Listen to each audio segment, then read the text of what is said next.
Good morning. This is Perspectives. I'm Celeste Baranyi. Today, my guest is Suzanne Dawson. She is the Executive Director of Safe Kids Maine. Good morning, Suzanne. Good morning, Celeste. Tell me about the history of Safe Kids Maine to start. Well, Safe Kids Maine originally started in Maine in 1988. And it is part of Safe Kids Worldwide, which has over 400 coalitions in the United States and presence in 20 countries. We are a 501c3 nonprofit organization. And what is the mission of Safe Kids Maine? So our mission is to keep kids safe. We want to prevent those unintentional injuries to kids and reduce their likelihood of having lifelong disabilities from those injuries as well as deaths. And a lot of them are unintentional. Talk to us about some of the injuries that you're looking at trying to prevent. Statistics do show that the topics that children are at most risk for are motor vehicle crashes, so car crashes, falls, drowning, so water safety is really important, fires and fire prevention, as well as accidental poisoning and suffocation. Those are some of the top ones, as well as firearm injuries are also on the rise. Some of them are very predictable and preventable, and that's kind of where you guys come in, correct? Absolutely, and that is exactly what we call those injuries. We don't really like to call them accidents because that can imply that there was nothing that could be done to prevent it, that it just happened. And we kind of need to get away from that mindset and understand that there are actions that we can take to not only predict these injuries, but also to prevent them as best as we can. We want children to grow up in a safe and loving and healthy environment, and keeping them safe from these injuries that can affect them for the rest of their lives or shorten their life is what we focus on.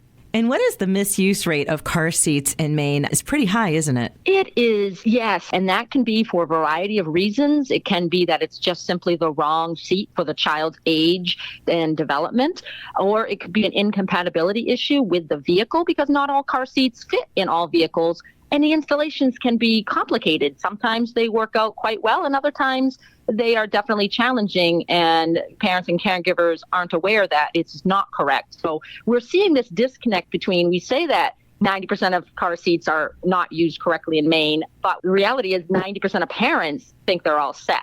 And that's the barrier that we need to overcome, is even if you think you're all set, just get it double checked by a certified child passenger safety technician so that you know for sure.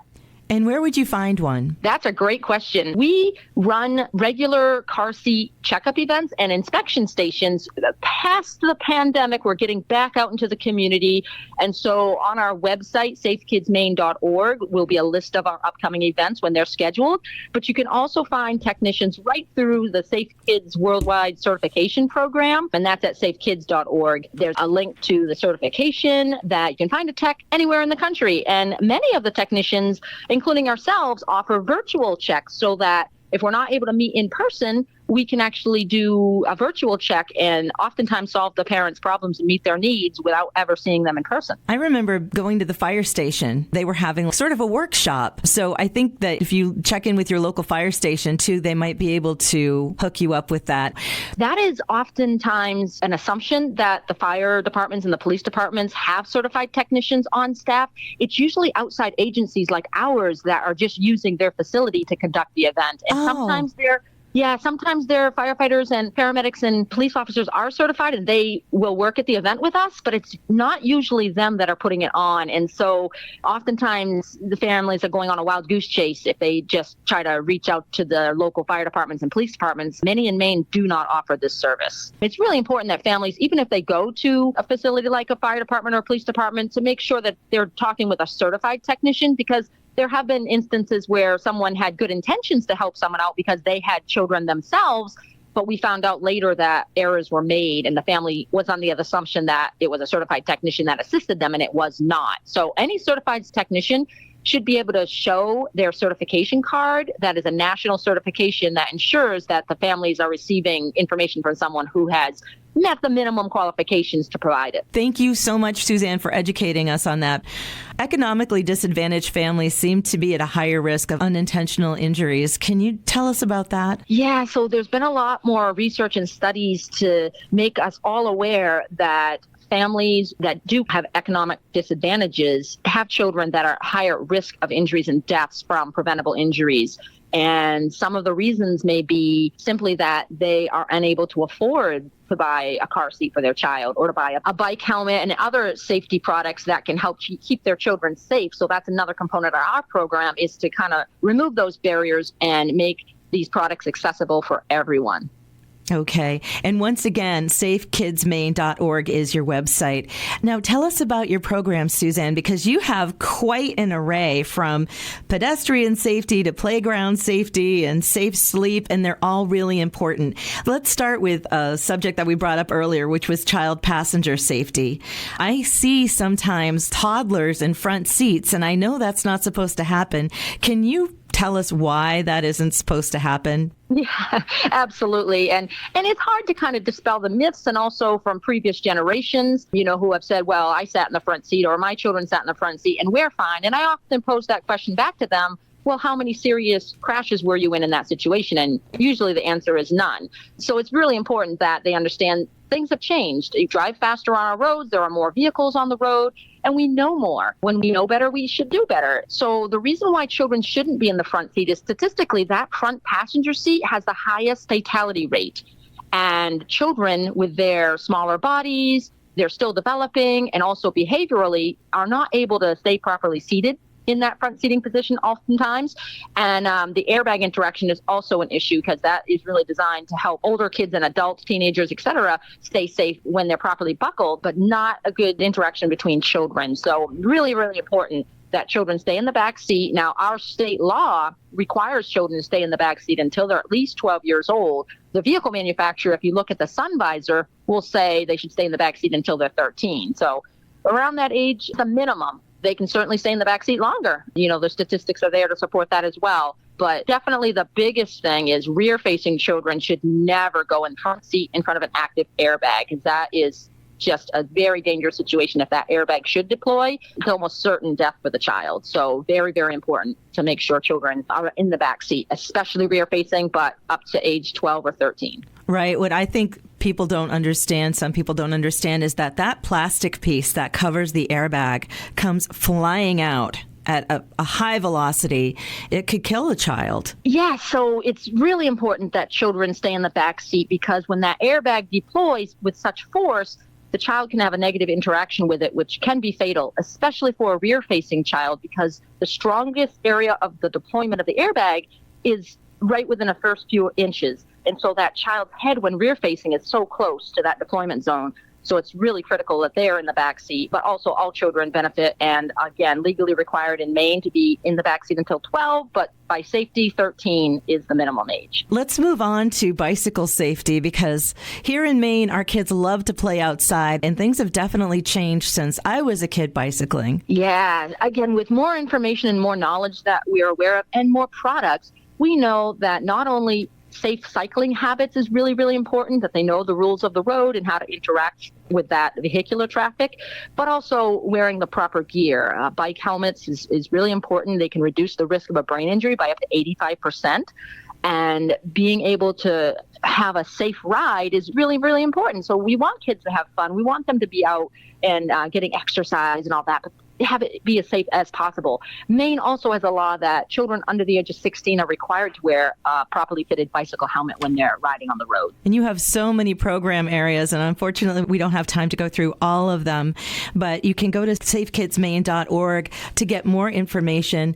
And let's talk about some of the activities and events that Safe Kids Maine has. Yeah, absolutely. We have a history of conducting, as we mentioned, free car seat inspection stations and checkup events. We also do transportation safety training with childcare providers and EMS providers, also smoke alarm and carbon monoxide alarm information and installation. We've partnered with various fire departments to operate those programs, bicycle helmet distribution and fitting. We have just a number of outreach opportunities that we want to follow up on, because education is really key, not only with parents and caregivers, but with the children as well. When they get to a certain age, they're able to make their own decisions, and we want to give them the information so they can make informed decisions for themselves. And it's more likely that they're going to follow through when they understand the why behind it. And on top of learning about some of the equipment that you should have to make your child's life safer, there are also some basic things that you can learn as a parent or a guardian, like CPR CPR, choking, and first aid classes and things like that. And you offer those as well. Yes, we do. In fact, many of our members and our volunteers are part of either public safety, an EMS, fire department, or law enforcement. And so many of us have a background in healthcare. I was a former instructor for the American Heart Association CPR and have taught a community CPR class. So we still have the ability to offer those types of classes that can, again, increase awareness and give parents the tools they need to keep their children safe and also to react if a situation does occur, what they can do to prevent and resolve that situation until medical providers arrive. And Safe Kids Maine has a lot of assets, meaning you have a lot of things that you need to incorporate into your classes and things like that. And that requires some financial support. And we'll get to that in a few minutes. But tell us about all the training car seats and dolls and your trailer and everything that you have to help us learn more about safety. Yes, we do need a lot of equipment in order to run our programs.